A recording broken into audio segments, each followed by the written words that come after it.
Lindsay, good to see you. Meeting in this virtual room, wanted to discuss a trend we see evolving with many of our clients. We observe a strong interest to better understand and act on climate-related risks and have an increasing number of engagements for our climate-related risk services across sectors and geographies. Do you see the same in North America? Hi, Mishi. Yeah, definitely. We have seen a very noticeable increase of interest in client engagement across our team. I would say that this interest is mainly driven by investor demands, requests, regulatory pressures. Awareness for climate-related issues has evolved even more, actually, I'd say, during the pandemic, and resilience is much more in focus as the climate crisis takes more of center stage. Climate-related risks are clearly already present today, but they do represent a growing significant economic threat for countries, companies, everybody really. And the pandemic put companies under pressure to map out their risks and take a more proactive response. Yeah, that's true. COVID was a real wake-up call, how unprepared we are to global events such as the risk of a pandemic, and that has brought a dramatic shift in corporate decision-making. But we also see regulation as another strong driver. The EU Action Plan on Sustainable Finance has led to a number of fundamental regulatory initiatives in the field of sustainable finance and corporate risk assessment. Just to mention the recent Sustainable Finance Disclosure Regulation, SFDR, it requires all financial products some form of disclosure of sustainability risks, including climate risks, and a detailed risk disclosure for any green funds. Logically, investors will need this information from their portfolio companies, so there is a lot of interdependency and connectivity with corporate risk assessment and also reporting.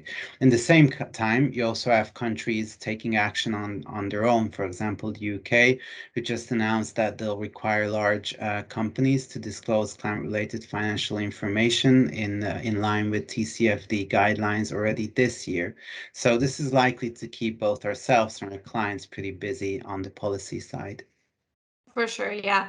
Yeah, that complexity you were describing can make the task to assess and disclose on climate-related risks quite overwhelming for a company. In our services, we typically start with the foundational phase where we educate on the climate-related risk frameworks, identify and engage responsible stakeholders, help to understand the competitive landscape to firstly build consensus on what the end in mind of climate risk exercise for this client might be. But TCFD is the guiding framework for our work, and we find it as the default de facto framework and serves as kind of best practices. We find it quite helpful for the following steps of risk and opportunity assessment and scenario analysis as kind of two of the key kind of supporting pillars of TCFD.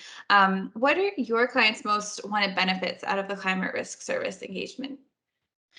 Well, we also see a great need for foundation building, especially for clients that are only embarking on the climate journey. We invest a lot of effort as part of our service in stakeholder engagement within the company and involving key stakeholders in the process as part of our service.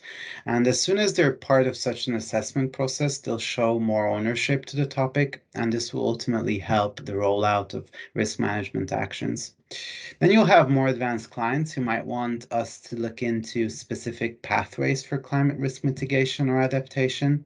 A great benefit for many of these clients is the integration of climate risk strategy and action plan into our overarching framework of climate change advisory services, which includes a wide range of decarbonization actions that we can implement for our clients. It's an end-to-end solution, really, from strategy to action. And then another benefit we can bring is our experience with global corporations, just very much like ourselves. Many of our clients need to assess the risk in many geographies and markets, and our team of more than 2,000 experts across the globe helps us understand and translate the risk in various geographies. Oh, that's great. And with size comes complexity, and that's a big challenge for many of our clients. As a company of a certain size, you not only have your own sites and employees' risks to assess, but also the vulnerability of your global supply chain. Climate science tells us that further warming is unavoidable over the next decade at least, and in all likelihood, the affected regions will grow in number and size. Many transition and physical risks are continuing to make their debut and will continue to do so. So scenario analysis helps to mitigate the future exposure of these potential risks. The findings of these scenarios can lead to fundamental implications for a client's business model.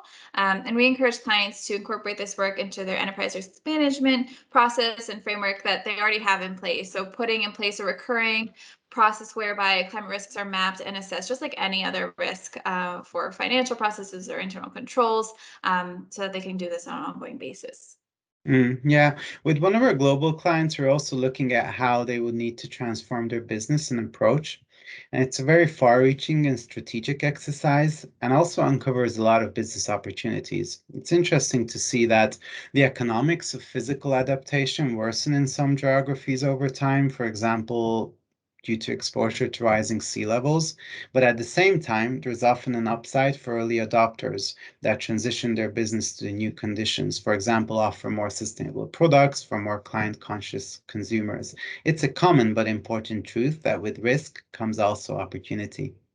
Yeah, that's a really important message we discuss with our clients too. For so many reasons, climate change will need to feature as a major factor in most business strategies going forward.